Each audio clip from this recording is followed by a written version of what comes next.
CMR shopping mall ఆడి శ్రావణం అతిపెద్ద KG sale up to 61% offer 1+1 combo offer. So ఇప్పుడే shopping చేయండి.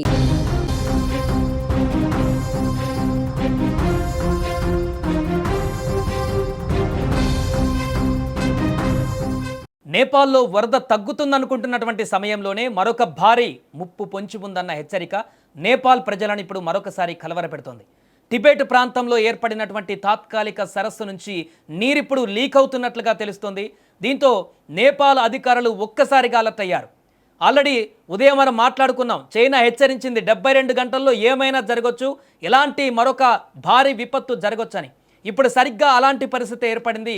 ఎప్పుడు ఏం జరుగుతుందో తెలియని పరిస్థితుల్లో రెస్క్యూ ఆపరేషన్లో ఉన్న పోలీసులు, సహాయక సిబ్బంది వెంటనే సురక్షిత ప్రాంతాలకు వెళ్లాలని నేపాలీ పోలీసులు కూడా దిగువ ప్రాంతాల్లో ఉన్నటువంటి ప్రజలందరినీ హెచ్చరించారు. విషాదంలో ఉన్నటువంటి ప్రజలకు ఇప్పుడు ఈ కొత్త హెచ్చరిక మరింత ఆందోళన కలిగిస్తుంది. అసలు టిబెట్లో ఏం జరుగుతుంది, అక్కడ ఏర్పడిన ఆ తాత్కాలిక సరస్సు ఎందుకు ప్రమాదకరంగా మారింది, టిబెట్లో భారీ వర్షాలు, వరదల కారణంగా కొంతకాలంగా పరిస్థితులు తీవ్రంగా ఉన్నాయి. ఈ క్రమంలో కొండ ప్రాంతాలలో పెద్ద మొత్తంలో నీరు చేరి ఒక టెంపరరీ లేక్, అంటే మొన్న వచ్చినటువంటి వరదల కారణంగానే అప్పటికప్పుడు ఈ యొక్క నది ప్రవాహం ఏదైతే ఉంటుందో ఆ ప్రవాహం మధ్యలో కొండ చర్యలు విరిగిపడడంతో ఆ నదికి అడ్డుగా ఆ కొండ చర్యలతో ఒక ఆనకట్టలాగా ఏర్పడింది. దీంతో పైనుంచి వచ్చినటువంటి వాటర్ అంతా కూడా అక్కడ స్టోరేజ్ అవ్వడం మొదలుపెట్టింది. దీంతో అక్కడ తాత్కాలిక సరస్సు అనేది కూడా ఇప్పుడు ఏర్పడింది.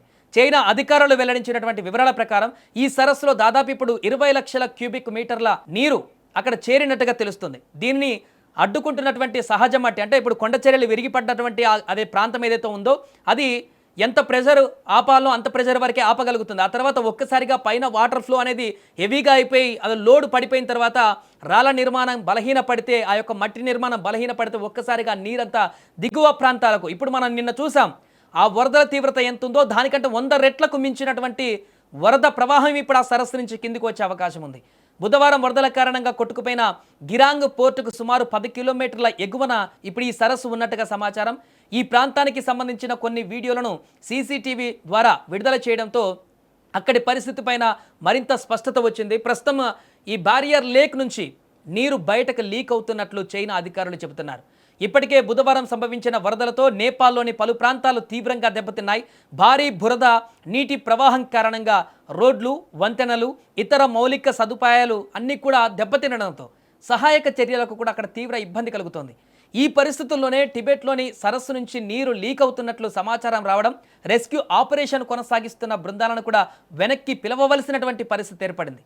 ప్రమాదం తీవ్రతను దృష్టిలో పెట్టుకుని పోలీసులు, ఇతర సహాయక సిబ్బంది తమ ప్రాణాలను రిస్క్లో పెట్టకుండా ఇప్పుడు సేఫ్ జోన్లోకి వెళ్లాలని నేపాలీ పోలీసులు సోషల్ మీడియా ద్వారా సూచించారంటే అర్థం చేసుకోండి. అంటే రెస్క్యూ చేసేటువంటి పోలీసులకు కూడా ఇప్పుడు అక్కడ భద్రత లేనటువంటి పరిస్థితి. ఎప్పుడు ఏ క్షణాన ఆ సరస్సు తెగిపోతుంది, మరొకసారి పెద్ద ప్రళయం రాబోతుందనేటువంటి సంకేతాలు కనిపిస్తున్నాయి. కాబట్టి ఇప్పటికిప్పుడు అక్కడ రెస్క్యూ చేస్తున్నటువంటి వారందరినీ కూడా వెనక్కి పిలిపించారు. ప్రస్తుతం అక్కడ సహాయక చర్యల కంటే ముందుగా సిబ్బంది సేఫ్టీకి అధికారులు ప్రాధాన్యం కూడా ఇస్తున్నారు. పరిస్థితి అదుపులోకి వచ్చే వరకు కూడా ప్రమాదకర ప్రాంతాలలోకి ఎవరు వెళ్ళవద్దంటూ కూడా హెచ్చరిస్తున్నారు. అయితే ఇప్పుడు అందరి దృష్టి కూడా ఆ తాత్కాలికంగా ఏర్పడినటువంటి సరస్సు ఏదైతే ఉందో, ఏదైతే నదికి అడ్డంగా కొండ చర్యలు విరిగిపడినటువంటి ప్రాంతం ద్వారా ఏర్పడిన ఆ తాత్కాలిక సరస్సు ఉందో అక్కడ పైనుంచి ఇంకా క్యూబిక్ మీటర్ల నీరు అధికంగా పెరుగుతున్నటువంటి పరిస్థితి ఉదయం నుంచి కూడా చెప్తూనే ఉన్నారు. క్షణక్షణం అక్కడ నీటి ప్రవాహం మరింత పెరుగుతుంది, ఆ సరస్సు క్రమంగా పెరుగుతూ పోతుందని చెప్పేసి. ఎక్కడైతే ఆ వాటర్ ఫ్లో హెవీగా అయ్యి ఆ యొక్క ప్రెషర్ ఎక్కువ బిల్డ్ అయిపోయి అక్కడ అడ్డుకట్టగా ఉన్నటువంటి కొండ చర్యల కట్ట, ఆనకట్టలాగా ఏర్పడినటువంటి అది ఎప్పుడైతే కూలిపోతుందో ఆల్రెడీ నీరు ఇప్పుడు లీక్ అవ్వడం స్టార్ట్ అయింది. ఒక్కసారిగా అది కూలిపోయినట్లయితే కిందికి భారీ ఎత్తున ప్రవాహంలాగా వచ్చేటువంటి అవకాశం ఉంది. అయితే సహజంగా ఏర్పడినటువంటి ఆ బారియర్ ఒక్కసారిగా తెగిపోతే దిగువ ప్రాంతాలలో భారీ వరద వచ్చే అవకాశం ఎంతవరకు ఉంది అనే అంశాలపైన కూడా అప్పుడు అధికారులు పరిశీలిస్తున్నారు. ఇప్పటికే వందలాది మంది ప్రాణాలు కోల్పోయినటువంటి నేపాల్కు మరొక వరద ముప్పు ఎదురయ్యేటువంటి పరిస్థితి మరింత తీవ్రంగా మారే అవకాశం ఉంది. అందుకే చైనా, నేపాల్ అధికారులు పరిస్థితిని ఇప్పుడు నిరంతరం మానిటర్ చేస్తూ అవసరమైన ముందస్తు జాగ్రత్త చర్యలు కూడా తీసుకుంటున్నారు.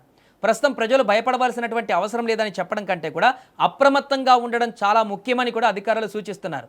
ప్రకృతి ఎప్పుడు ఎలాంటి మలుపు తీసుకుంటుందో చెప్పలేని ఈ పరిస్థితుల్లో టిబెట్లోని ఆ నీటి ముప్పు ఇప్పుడు నేపాల్కు మరొక పెద్ద ఛాలెంజ్గా మారింది. ఈ యొక్క పెను ప్రమాదం నుంచి నేపాల్ ఇప్పుడు ఎలా బయటపడుతుంది, అక్కడ ఉన్నటువంటి ప్రజలు ఏ రకంగా తమ ప్రాణాలను కాపాడుకుంటారు అనేది కూడా ఇప్పుడు ప్రశ్నార్థకరంగా మారింది.